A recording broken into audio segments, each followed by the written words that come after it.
Howdy. Welcome back to No Substitutes. Usually, I have a guest on, but this guest, I was supposed to have a guest on right now, and they're not here. So we're just going to see where this goes. We're going to do a solo episode since you guys like those. Anyways, hi, Lumi Ray. We are in New York right now. Me and my friend, you guys all know Cassidy, best friend Cassidy. She's sitting on the couch right now. We have had ourselves a few days. I'm still a little hungover, even just from the night before. We flew in on Friday. This is Cass's first time in New York, so we, of course, had to hit up some pizza joints, bagel joints, all the good stuff. I think our next goal is Cat's Deli, either today or tomorrow. But yeah, I love New York. I love this city. You guys are, I don't know. It's probably my favorite city. I understand why LA gets all the hate. New York's my favorite, right next to Paris, I feel like. But yeah, usually when I do these, Chris is here and Chris will usually ask me questions. So I'm going to just try to think of some things to keep you guys posted on. We're in New York. Second, I leave for Europe tomorrow, taking mom on that Europe trip. You guys know about that. I don't know when this episode will come out. So, Cassidy, do you have any questions you can think of?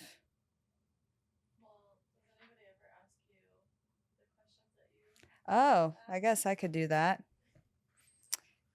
Yeah. 3 ingredients for my profession. This is actually funny. I I just realized I don't think I actually have ever done that. So 3 ingredients for my profession. Well, here's the thing. I don't really have just one profession. I mean, if you found me, you know my whole background is either cooking, adult entertainment, and now podcasting. Uh, but I also, want to start transitioning into doing more writing, producing my own on my own and for other people. Anyways, at the end of the day, I am just someone who apparently can't stick to one profession. So personally, I think adaptability, that's like number one. And it's also been something that's helped me in each career I've had, especially cooking, being like very adapting and with traveling. Those are like adapting is number one. I'm going to steal Lori's and say patience, whether it's, you know, someone having to work with someone else's scheduling or someone else is not as trained in a field, or just with myself and reminding myself that like I need to give myself grace and patience with everything that I'm learning and doing with whatever I'm doing, because I choose to pick up and do new careers here and there. And so, okay, adaptability, patience, and humor. I think you have to have good humor. You have to be able to accept life's disruptions with good humor. You have to just have a good humor about everything, especially like if things, when, like we were saying earlier, with haters or bad critics, just humor them, if anything. Don't engage, but just, I've always loved when people will take like a bad comment or like a bad review of something and then like make a video about it, but it's really funny. So I think that's always cool when people do that. What was family dinner like for me? uh Mom was the only one who ever did cooking, really. My stepdad Nat was, oh nah, he didn't really cook. We love Nat though. Nat's great at everything else but cooking. But most of the time it was just me, all my siblings. I also grew up in a house where we never had a dinner table. We would just sit on the floor, crisscross applesauce. My mom was super into Hinduism, and she did yoga for a long time. So I don't know what the benefits of sitting down, crisscross applesauce, I forget, but that's how we would eat dinner, and sometimes around a table or just, yeah. So that was always an interesting thing. We never sat at a dinner table as a family. It was just a weird little Indian pose. Who are some people that have influenced me the most? Probably my mom, Anthony Bourdain. um, influenced me the most? Definitely. I feel like a lot of people that I met when I was cooking. I had a lot of great teachers, not because I didn't go to culinary school, but just people I worked under in the kitchen industry.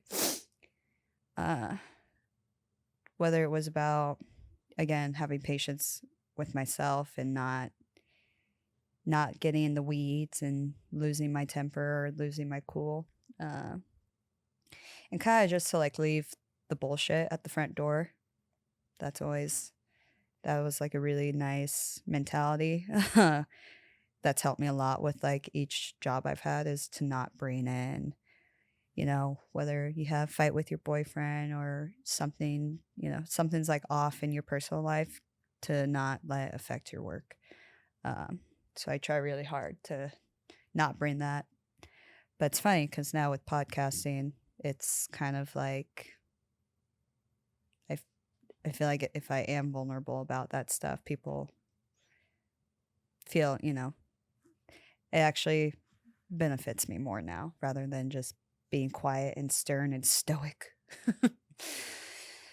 So yeah, my mom and Tony and cooks. I'll say like every chef I've met, even the ones I meet in my day-to-day life now. I love. I just have a different connection with every chef I ever meet. Um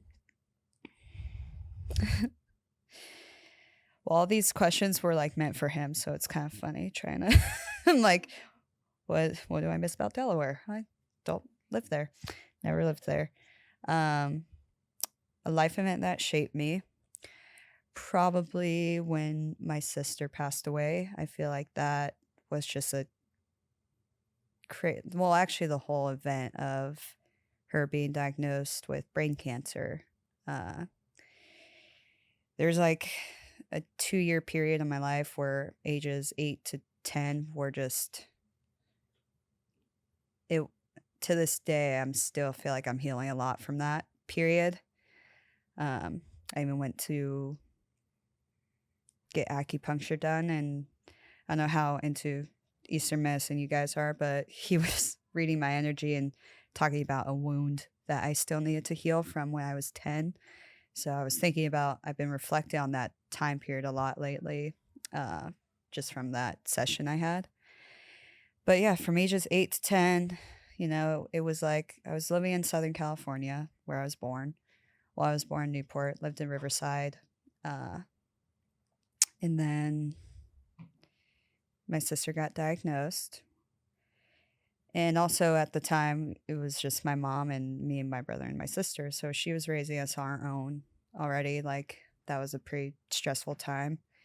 And then sister gets diagnosed. We moved to Humboldt because we had family friends that told my mom, like, we have an opportunity for you, which was growing weed, to be able to be with your kids and still make money, and support yourself and pay for hospital bills. So we moved up illegally, grew weed for some years. And during that time, though, also my mom and sister were in San Francisco a lot. So it was just me and my brother kind of staying with family friends. And we didn't really have a home yet. So I just never felt grounded. I felt like so fight or flight for like 2 years, for 2 years of during that whole time. And then also just watching my mom go through all that was horrible, but I learned so much, probably more than any 8-year-old should learn at the time, about just life and death. And I don't know, but in a weird way, I was kind of grateful. I feel like I was prepared for so much from then on and knew how to process from a very early age. or at least I thought I did, because I think lately, anytime I do therapy or like try to heal some stuff, I'm like, oh shit, okay, these are still wounds from childhood that I still need to help with. Um, so we move. Sister's sick. Um, and then, we're living there, trying to figure out life. And then we decide to bring her home for the last few months of her being alive. And that was really also a time where I learned about how precious and short life is, specifically for some people. And it was all out of my control, and like having to just accept that this was our reality. This was what was going to happen. But we got to bring her home, and we got to experience life with her and take her to the zoo and let her be a kid for the last few months of her life, rather than hooked up to all these machines at a hospital and be in and out of surgeries. So I'm really grateful that's like what we had with her. And then she passed, and that was just a whole experience in itself. The night of, yeah, being there with my mom and holding her while my sister slowly, peacefully got, transitioned into whatever happens to us. I'd like to think, I don't know, I'm a pretty spiritual person. And I felt like I still felt her energy, even though she was, gone in that moment. So I feel like that experience kind of instilled, like, okay, there's definitely something happens after we die. And this essence, whatever it is, stays around, because I still feel it to this day. I can feel her when I talk about her, or I see things that remind me of her. But that's kind of the beautiful thing about people, even when they pass. They're still very much in your life, whether it's through a song or through a movie or moments, memories. It's, yeah. So that really shaped me, really taught me a lot about life. And I feel like I'm almost grateful that I get to recall those moments and go back to those moments in order to remind myself of how precious, and just to not stress about the little things in life, because we never know, how short it is. And to just appreciate and love people deeply and not be so afraid of loving them, because we all die. Oh, okay. Unpopular food opinions. I have some. I hate sweets. I think I can live without desserts. I'm so fine if desserts did not exist. Which is like, people were probably like, especially, I don't know. I always seem to date people who have huge sweet tooths, and I hate sweets. So I'm always like, why? Why do you want that? But yeah, I'm not a big fan of sweets. Um, I like pineapple on pizza. That's like such a controversial thing, I guess. I don't know. Do you guys like pineapple on pizza? No, yeah. The producer's shaking your head no. Do you, Cass? Yeah.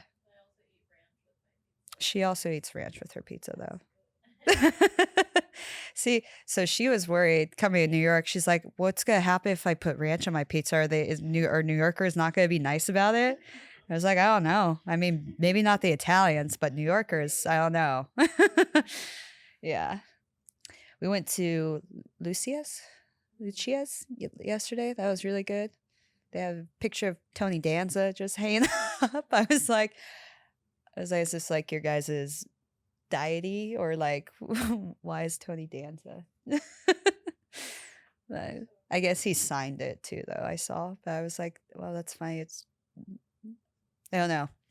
Of all the famous people, it was just a photo of Tony Danza. Uh, but it was really great pizza, Lucia's, in Soho. Yeah, we should go to Minetta's Tavern maybe for dinner. That's where it's one of Tony's spots. Yeah, I love New York. I feel like it's one of those places. It's a lot like Paris in the way where, I mean, you have your spots, you have the spots that you want to go to and check out, but it's still one of those places where you can just stumble into something and find something pretty great, whether it's food or a wine bar. Last night we went to Odd Sister, but we were trying to go to Biblioteca or something, and turns out you actually read books there though. So we were like, oh, this is not really the vibe. Not really feel like reading right now. It was like quiet, so we were like, oh, we could probably go to like an actual bar. So we walked across the street and just stumbled upon this place called Odd Sister. It was really cute little wine bar. Our bartender looked like Dom Dalla, who had a show here last night. And I DM'd him trying to see if I could work some magic and get some free tickets, but did not work. But he brought out Kid Cudi last night. So we missed out. We missed out big time. uh yeah, New York. Have I ever been a picky eater? Yeah, because I grew up with a picky mom.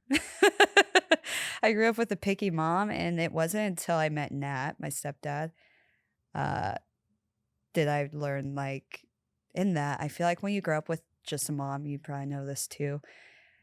Like, dads are the ones that instill, like, don't be picky. Like, dads are usually the ones that are like, be grateful, like, eat whatever. So when Nat came into my life, was when I was like, okay. But he wasn't even like, he wasn't an asshole about it. He wasn't like, don't be picky. He was like, oh, because it's Nat. That's like the nicest, most beautiful human being ever. Like, I'm so grateful I got him as like a somewhat dad. He's the best, but he was more like, would you be open to trying this? And he even turned, we when we would go to Tomo's as a family, he started playing a game with me where he was like, you should try one new thing on the menu each time we came to Tomo's. So by the time, like, yeah, after like I think 2 years, I had tried everything on the. It wasn't even on like the menu, but the the nigiri menu. So all the ones that had pictures on the menu, I was like, I tried each one. Uh, so that was cool, and I learned from being open and trying things that you discover, like, oh, you can like other dishes. So yeah. So I'll put Nat on that list too for people that have influenced me. Nat really influenced me with like being open to travel and trying food. And Tony. But before I discovered Tony Bourdain, it was my stepdad who was like, he lived in Costa Rica for a year. He knew Spanish really well and loved, I don't know, he was a religious studies major, which was interesting. And then became an electrician. But yeah, so that was a fun game. And if I have kids, I will not allow them to be picky. My mom, though, also came from like her parents being picky, or her mom mostly. Her dad's Japanese, but he, I don't know. It's so funny that he's Japanese, but we never like ate sushi or like any, like my grandma never learned how to make anything Japanese, but she was very like, she's blonde hair, blue eyes, like all American, like puts hamburger helper in her rice and calls it Spanish rice. Or at least like ground beef, maybe not hamburger helper, but because I remember I said that one time and my mom was like, it was not hamburger helper, it was just ground beef. I was like, okay, either way, that's not Spanish rice. So let's not call it that. Yeah, but I don't know. I learned how to make a Okinawan dish actually, and I want to like make it for him before he's too old and dies. Yakisoba, yakisoba. They're like these little street noodles. So it's, or was it? Yeah, because I think it's also, yeah. We had some yakitori in Japan and Korea, I think, but yakisoba, I think, is an Okinawan noodle dish. I might be wrong. I might be thinking of something else too, though, but it was something, it's a lot of those noodle dishes are pretty similar, though. Like Singapore noodles. Actually, Singapore noodles are probably my favorite. Those are made with curry powder, and they're just so good. Rice noodles, some veggies, some shrimp. Call it a day. It's amazing. Uh, but yakisoba, it's a little more like sticky. It's almost like a pad thai kind of texture that I remember. Yeah, I think I made. It was good though. Um, but yeah, so part of me is like, I can't blame my mom for being picky because she also came from like picky family of picky eaters. Um, yeah, you either break the cycle or repeat it. So, and then yeah, cooking really made me branch out, uh, especially when it's like you work in a kitchen and they're like, you should know what this needs to look like and also taste like. Not that I'm trying, my customers' food every time. It's more like prepping stuff. I'll try stuff like sauces and stuff. I have to try. Um, but yeah, hmm, trying to think. What was the first thing I learned how to make, even when I was a kid? What the hell was it? Probably like pancakes or something like easy. Because again, knowing my mom, she didn't really want us in the kitchen. Um, my cousin Kylie, she would always, uh, like I remember when we would have sleepovers at my grandma's house. My grandma had all the bad food, and my mom was like the only one out of all of her sisters that like shopped at Trader Joe's and Sprouts and like was trying to feed us organic. So we would go to my grandma's house, and she had bologna, Wonder Bread, Frosted Flakes, Eggo waffles. So even when we would make food there, it was food that takes 2 minutes to make. But my cousin, hopefully she won't get mad sharing this. I'm sharing this, but she, because I think it's endearing. It was cute, but I tell people this, they're like, "That's disgusting." She would eat, and I actually liked it. I ate a few times, but she would eat canned Campbell's ravioli and not cooked. We would just like open the can and like eat them out of the can, which I'm like, don't know how safe that was, but that was like a snack we would eat. She mostly ate it. um, I was like obsessed with Eggo waffles.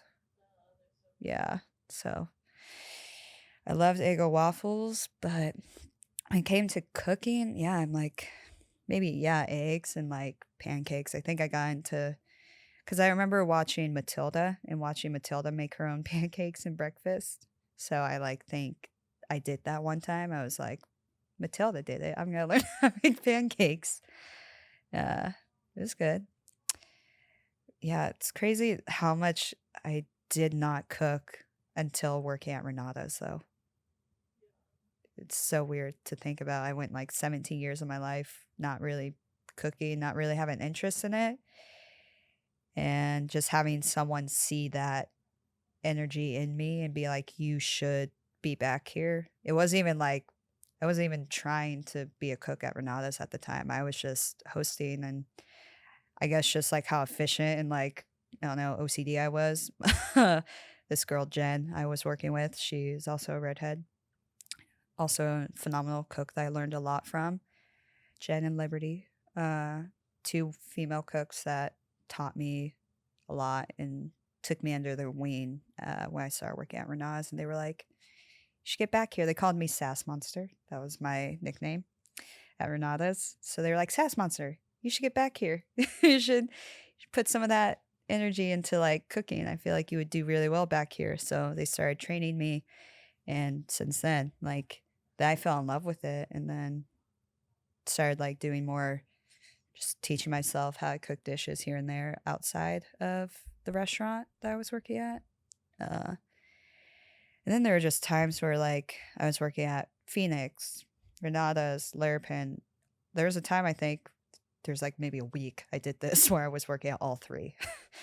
Because in my head I was like, this was school for me. This was like, I didn't want to go to culinary school, but I was like, restaurants are pretty much where I'm gonna get the same education, but I get paid for it. So I just started getting jobs at other restaurants, and then eventually I was needed and appointed as the head cook at Renata's. So then I was like, all right, I'm just gonna stick to one place. And did that. So yeah, I don't know. People always ask me if I would do cooking again. I'm like, it is not for the weak. And if I can make money just talking about it, I'd rather just do that. So you guys probably won't catch me at any restaurants, but maybe like a little food truck.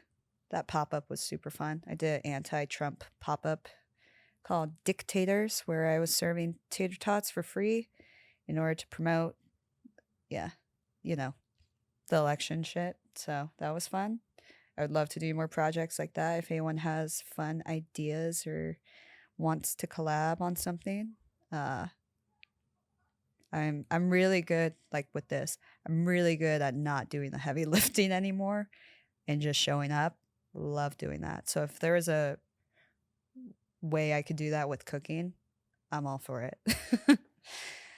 But yeah. Super grateful for it though. It shaped me in so many other ways. But very glad that I don't have to do it anymore. I will say that. Let's see. Any last final thoughts? Final thoughts.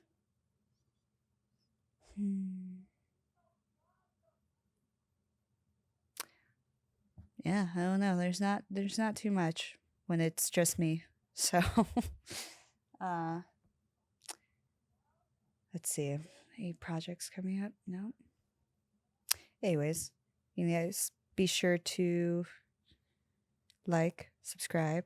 It literally doesn't cost you to do it, but I get money for it. So if you want to be on my good side, hit that like, hit the subscribe. Feel free to comment even if you do want to talk some shit. That's fine. I'm not really here for it, but if that's what gets you off, that's up to you. And yeah, thank you for tuning in. I'm Lumi Ray. You know where to find me. Bye.